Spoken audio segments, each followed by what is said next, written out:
Buongiorno, sono Monica, siamo qui nella sede della Fondazione Funse Onlus in via Cantoria Cinisello Balsamo. Come sapete la Fondazione si occupa di progetti di sviluppo in Africa. Fra i nostri progetti c'è la collaborazione con una cooperativa di artigiani Tuareg. Da qualche giorno ci è venuto a trovare Moussa Ourou, che viene appunto dal Niger e ha una cooperativa dove produce insieme ad altri artigiani l'argento, i gioielli Tuareg con pietre preziose. Producono anche oggetti vari in cuoio. Possiamo fargli qualche domanda per conoscere meglio lui e la cooperativa. Bonjour Moussa. Bonjour. Ça va? Ça va bien. Donc, on est là avec les amis italiennes, donc ils vont savoir quelque chose de ta coopérative, comment elle s'appelle, où se trouve, qu'est-ce que vous faites? D'accord. Donc, ça fait... Oui, je peux me présenter d'abord. Voilà. En fait, moi, je m'appelle Moussa Ourou. Je suis bijoutier Touareg. Je suis le président du bijoutier du village artisanal au Niger. Je suis encore un vice-président du coopérative, union de coopérative du village artisanal qui avait, dans le coopérative, il y avait 500 artisans. Donc, en fait, moi, je présente du bijoutier. Encore, je suis vice-président dans le coopérative qui fait beaucoup d'activités. Pour l'instant, moi, je présente des bijoux Touareg en argent, avec des pierres, avec des libènes. Le coopératif, pour l'instant, ça trouve au Niger. Au Niamey. Je commence à trouver, ma in italiano. Voilà.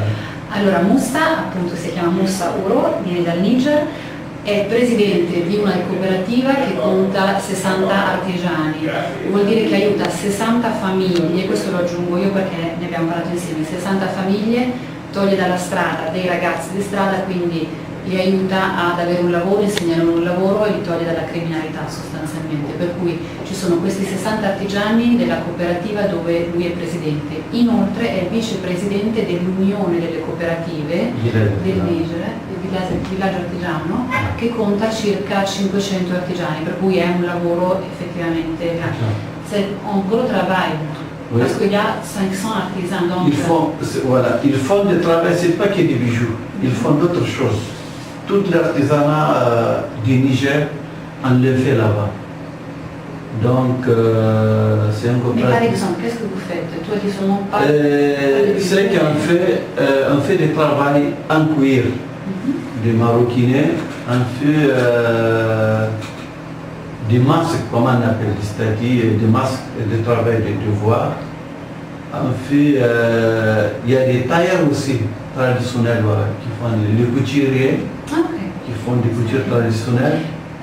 Vous faites aussi des habits comme ça? Il y avait des tentures. Ok, tantire, ça Ouais, il y avait des tentures aussi.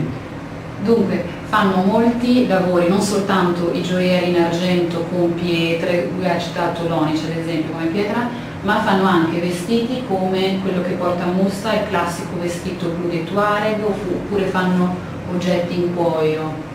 En fait, la majorité encore des choses qu'on fait, c'est des bijoux qui sont tellement connus dans la culture Touareg. Parce que dans la culture Touareg, c'est très connu des bijoux en argent. Ça va aller depuis le premier siècle. Les Touaregs, c'est ça leur métier, de travailler avec des bijoux. Donc après, il y a d'autres choses qui sont fabriquées pour des gens qui n'est pas des Touaregs, qui sont des Nigériens. Parce que les coopératives appartiennent à beaucoup de Nigériens quand même. Et les bijoutiers, les majorités sont des Touaregs. Il y a d'autres gens qui n'est pas Touaregs aussi, qui travaillent avec nous. La maggior parte della cooperativa è formata da Tuareg, perché i gioielli in argento sono una particolarità dei Tuareg, però in realtà questi 500 artigiani non sono tutti Tuareg, quindi è anche un luogo di aggregazione perché ci sono anche persone normali che non fanno parte di una etnia particolare come quella Tuareg. Et est-ce que tu peux nous expliquer quand vous faites les bijoux par exemple? Oui. Qu'est-ce que vous utilisez pour les créer? Pour les fabriquer. Oui, pour les fabriquer. Voilà, ça c'est une bonne question. En fait, nous on utilise les premières choses qu'on utilise.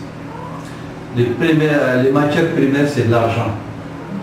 Il y a d'autres bijoux qu'on peut le faire avec de l'alliage aussi. On utilise les bois de libène. pour faire des pendatives. On utilise les pierres agate, on utilise les pierres onyx, on utilise la lazuli, on utilise les pierres éditiques, des pierres précieuses. Donc, on utilise du cuir aussi pour faire les colliers. Donc, toutes les pierres quand même qui ont beaucoup de valeur, que ce soit ancien, que ce soit les niveaux, nous on utilise sur notre bijou. Dunque, per i materiali che utilizzano sono l'argento, l'ebano, perché è un legno molto utilizzato in Africa, l'agata, l'onice, il cuoio, comunque cercano proprio pietre preziose per rendere sempre più belli i loro gioielli. Pardon, qu'est-ce qui pense à comme fabriquer, à comme créer des dessins pour les bijoux? Voilà, ça c'est une bonne question. En fait, les bijoux sont des bijoux, ils existent longtemps. Longtemps, ça existe dans les cultures touareg. En fait, maintenant, il y a beaucoup de modèles qui ont été modifiés. Parce qu'avant, on peut faire une grosse pièce qui fait 100 grammes. Maintenant, on peut le faire avec 20 grammes. Donc, ils sont modifiés. Donc, l'artisan eux-mêmes, ils sont les créateurs. Chaque personne est le créateur de les modèles qu'il peut le faire. Il peut les dessiner, il peut les faire comme il veut, il peut les créer dans les têtes comme ça. Il ne peut pas faire les dessins, il dit « Ah, j'ai fait quelque chose », il va le faire, il va être réussi quand même. Voilà. C'est des anciens modèles qui ont été modifiés.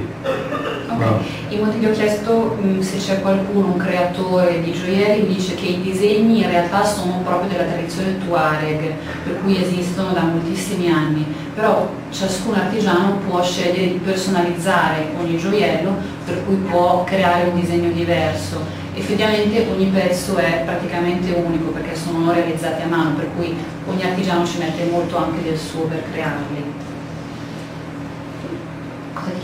Cosa si aspetta da questa visita d'Italia, cosa vuole che noi recepiamo di questo lavoro?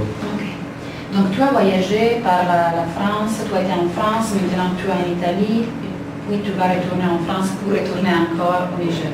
Qu'est-ce que tu es venu ici pour vendre, pour faire connaître ta culture? Qu'est-ce que tu penses de faire ici? En fait, je vais répondre en gros. Mon objectif de m'envoyer sur l'Europe, soit sur la France, sur l'Italie, de faire les connaître les cultures touareg, les cultures très importantes, qui est très connue dans le monde.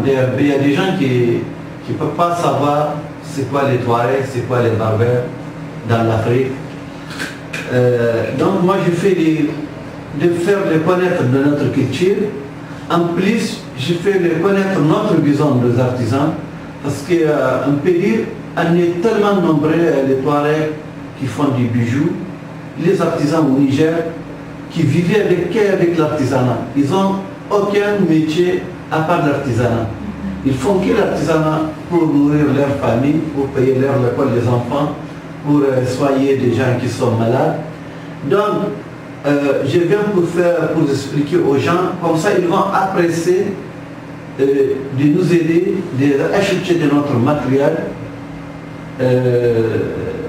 Donc c'est ça, j'ai fait des objectifs quand même.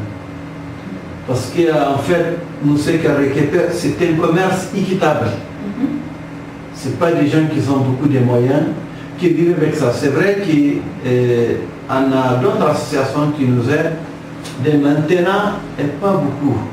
On n'a pas beaucoup de touristes qui viennent au Niger parce que c'est un pays pas mal de problèmes. Donc, pour venir, c'est important qu'on vienne nous-mêmes en présenter notre artisanat aux gens qui sont intéressés, qui vont nous aider. Parce qu'il n'y a pas de touristes qui viennent qui nous achètent des choses. Okay. Donc, ça soit très difficile si on n'arrive pas à la vendre pour les vivre. Ok. Dunque, gli obiettivi del suo viaggio in Italia e in Francia sono sostanzialmente due: il primo di far conoscere le culture tuareg e le culture berbere, il secondo di vendere questi gioielli, perché in Niger non ci sono grandi possibilità di lavoro, il lavoro più famoso è l'artigiano dell'argento, per cui queste famiglie che producono gli argenti, che creano gli argenti, si aspettano da lui in particolare che venendo in Europa riesca a vendere gli argenti. In questo modo loro possono continuare il lavoro, anche perché appunto è la loro unica fonte di guadagno per, lui citava, pagare la scuola ai bambini, pagare le cure per le persone malate. E quello che dice che purtroppo non c'è turismo europeo occidentale che va in Niger in particolare, perché è un paese che ha non problemi gravi ma non è proprio tranquillissimo, per cui può essere che c'è anche la paura di visitare questo paese. Quindi il suo scopo è proprio di aiutare gli artigiani, di continuare a dar lavoro a queste persone. Saluta, ringrazia. Bon, on peut te remercier pour ton voyage, pour ta visite, pour ton séjour en Italie. Est-ce que tu veux saluer les amis italiens? Oui, donc moi je suis content de mon séjour.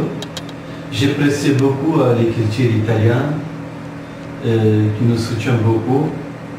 Donc je vais l'inviter d'aller voir au Niger, voir les cultures touareg, voir notre artisanat, voir notre désert qui est très magnifique dans le monde entier.